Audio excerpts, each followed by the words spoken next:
The award nominees are selected for actions which have exhibited exceptional moral courage and represent the best of ethical culture, ethical humanist values, including honoring individual worth and dignity and bringing out the best in others.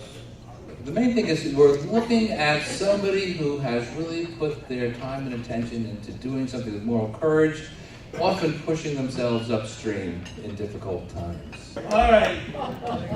So, as I look around, not here, but at the world, not terribly optimistic about this world of ours, and I'm not terribly proud of what we've done with it.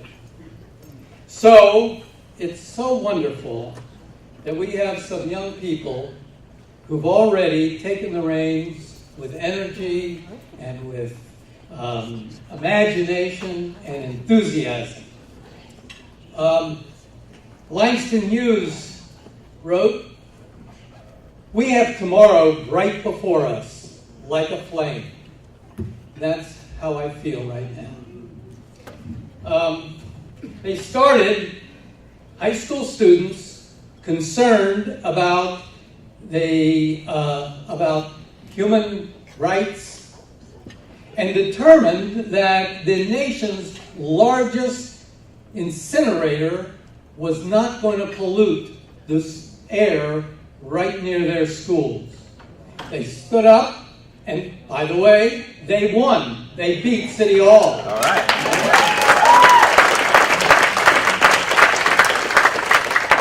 We're now embarking on a zero waste plan for the city. They're embarking on a plan to close the remaining incinerators, establishing a community land trust which would provide community control for over 90 acres of land. So, as I say, we have tomorrow right before us, like a flame. So I just want to say that we're really excited to be here tonight and honored to receive this award. You know, we have been fighting, or like Charles said, we started out as a group of high school students, of 6 to 10 high school students, talking about human rights, recognizing that our basic human rights were being violated on a daily basis. And when we looked at our community, what we saw were food deserts and vacant homes. And when we learned about the plan to build the incinerator, which violated all of our values and took for granted our lives and our basic necessities to live and breathe clean air, we decided to take that on.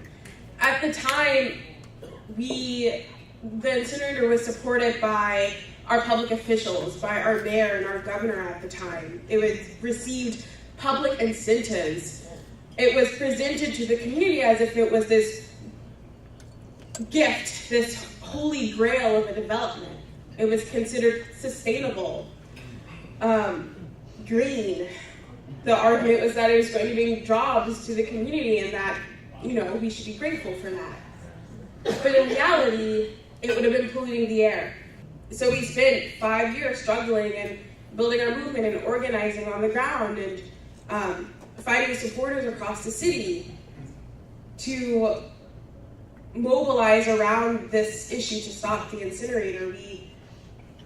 Folks did civil disobedience. We had rallies and protests. It was amazing that we won, and even when it wasn't clear that we would have won or had even the opportunity to win, something that we knew in our gut was that the fight could not end there.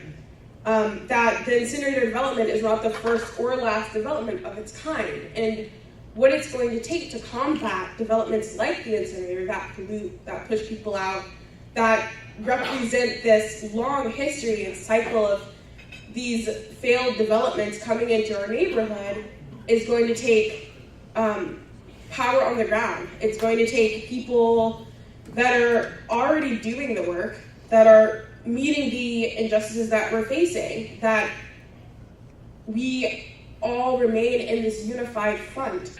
The reason histories like Curtis Bay, poor neighborhoods that are dealing with an endless sea of injustices. The reason why developments like the incinerator are proposed are because we don't have control over the very land that we walk upon. Decisions are made for us. And so,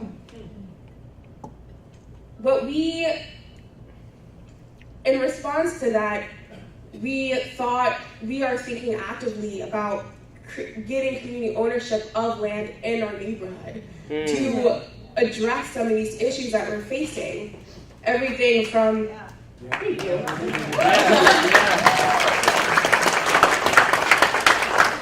Everything from the environmental justice, but also building on this idea of sustainability, thinking about housing in the neighborhood, unemployment, and food deserts, how all of these things stem from the same system and from the same injustice. And having community control of land and what we call a community land trust, or what is called a community land trust, gives the people on the ground power.